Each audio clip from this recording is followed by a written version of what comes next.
Comment multiplier vos résultats par 3, 4 ou 25? Comment faire pour avoir beaucoup plus d'effet de levier sur votre temps et sur votre argent?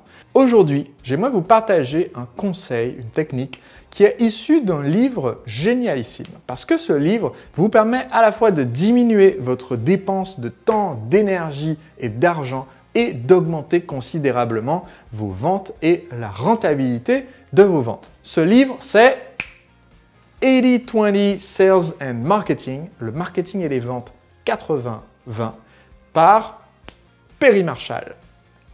Donc ce livre en fait, dont le sous-titre est le guide définitif pour travailler moins et gagner plus, est une application de la loi de Pareto dans notre marketing. Alors qu'est-ce que dit cette loi? Cette loi, c'est un principe simple qui est valable dans la grande majorité du monde courant, de notre vie de tous les jours. Et cette loi, elle dit que quel que soit le domaine dans lequel vous exercez, eh bien, 80% de vos résultats viennent de 20% de vos efforts. Et cette règle, qui est souvent appelée la règle 80-20, a été en fait découverte par un économiste italien du nom de Vilfredo Pareto, d'où le nom loi de Pareto. Et c'est en fait quelqu'un qui a découvert que voilà, il était dans son jardin et il s'est rendu compte que 20% de ses plants de petits pois portaient 80% des petits pois. Et en fait, après, il a découvert que cette règle, qui est en fait une règle exponentielle, est valide dans bien des domaines. 20% des élèves dans une classe font 80% des fautes dans une dictée. 20% des sportifs gagnent 80% de l'argent gagné par les sportifs.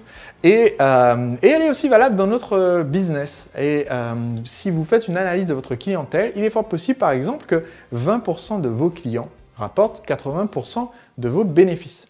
Et que d'un autre côté, vous ayez 20% de vos clients qui génèrent 80% des questions au service client, ou 20% de vos clients qui représentent 80% des remboursements, difficultés, problèmes et contentieux. Donc, le principe en fait de Pareto que Perry Marshall applique ici au marketing et à la vente est utile dans la mesure où si vous identifiez ces 20%, les 20% qui vous rapportent le meilleur effet de levier et les 20% qui tuent votre rentabilité, par exemple, ou votre utilisation de votre temps, eh bien, vous pouvez consacrer plus de temps sur les 20% qui marchent bien, et donc augmenter cette rentabilité, et éliminer les 20% qui ne fonctionnent pas, et donc, de l'autre côté, diminuer considérablement vos coûts. Donc, je vais vous montrer un exemple concret d'application de cette pépite issue de ce livre. Suite à la lecture de ce livre et à une discussion avec un professionnel de la publicité Facebook, j'ai regardé une de nos campagnes Facebook que nous utilisions pour vendre un de nos produits. Et j'ai observé ceci. Dans la campagne, nous utilisons 100 publicités différentes. Chacune de ces publicités touche un public différent. Donc peut-être qu'une publicité vise toutes les personnes qui aiment, par exemple, j'en sais rien, j'invente, qui aiment le magazine Le Figaro sur Facebook. Une autre publicité va toucher toutes les personnes qui ont dans leur statut entrepreneur sur Facebook. Une autre publicité va toucher toutes les personnes qui aiment tel autre magazine. Donc on a fait cibler tous les magazines, les chaînes françaises connues qui peuvent avoir un rapport avec ce produit, toutes les occupations ou jobs qui peuvent avoir un rapport avec ce produit. Et donc au total, on a 100 publicités qui touchent chacune une audience différente. Et maintenant, au bout d'un moment, au bout de quelques jours, en utilisant le principe de ce livre, je regardais parmi les 100 publicités, si je regarde juste le groupe de 20 pubs qui ont les meilleurs résultats. Donc je trie par coût d'acquisition. Qu'est-ce que c'est le coût d'acquisition? C'est combien on doit dépenser d'euros pour réussir à faire une vente. Et le problème de cette campagne publicitaire, c'est que au moment où j'ai fait la recherche, je me suis aperçu qu'elle était vraiment déficitaire. Autrement dit, pour vendre un produit qui coûtait, je vais simplifier, le produit coûtait, disons, 8 € et en moyenne pour cette campagne, on dépensait 18 € pour réussir à vendre un produit qui coûte 8 €. Alors, c'est pas, si vous faites le calcul, c'est pas une super bonne idée. Parce que ça veut dire qu'à chaque fois qu'on fait une vente, en gros, c'est comme si on prenait un billet de 10 € et qu'on mettait le feu avec un briquet. Donc, pour optimiser cette campagne, au lieu de trimer dur sur chacune de nos 100 publicités, eh bien, j'ai regardé quelles étaient les 20 publicités qui performaient le mieux. Et chose intéressante, si je prenais ce petit groupe de 20 pubs sur les 100, petit groupe de 20 pubs, j'ai constaté qu'en moyenne, sur ces publicités-là, ça nous coûtait 5,60 € pour vendre un produit à 8 €. Donc, celles-ci, elles étaient rentables. Et même, chose très intéressante, les 20 publicités sur 100 représentaient 20% de notre coût total.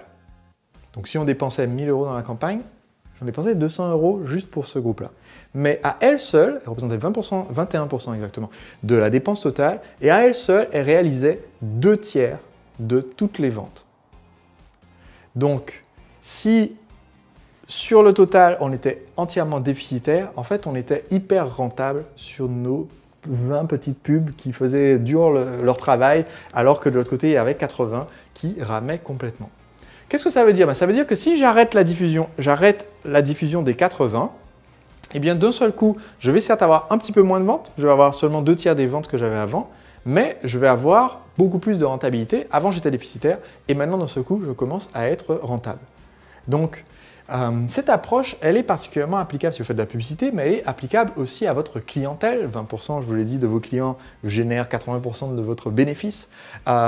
Et donc, ce que je vous invite à faire après avoir regardé cette vidéo, c'est à faire au moins une analyse 20-80 dans votre entreprise. Vous pouvez la faire si vous essayez en ce moment de vous déstresser en cherchant quels sont les 20% d'activités ou de clients ou de produits que vous vendez qui créent 80% de votre stress. Et si vous faites cela, vous allez largement vous simplifier la vie. Ou alors, vous pouvez le faire dans l'autre sens, en cherchant à augmenter l'effet de levier, en cherchant parmi vos clients, vos activités et vos produits, quels sont les 20% qui génèrent 80% du profit ou de la sensation positive.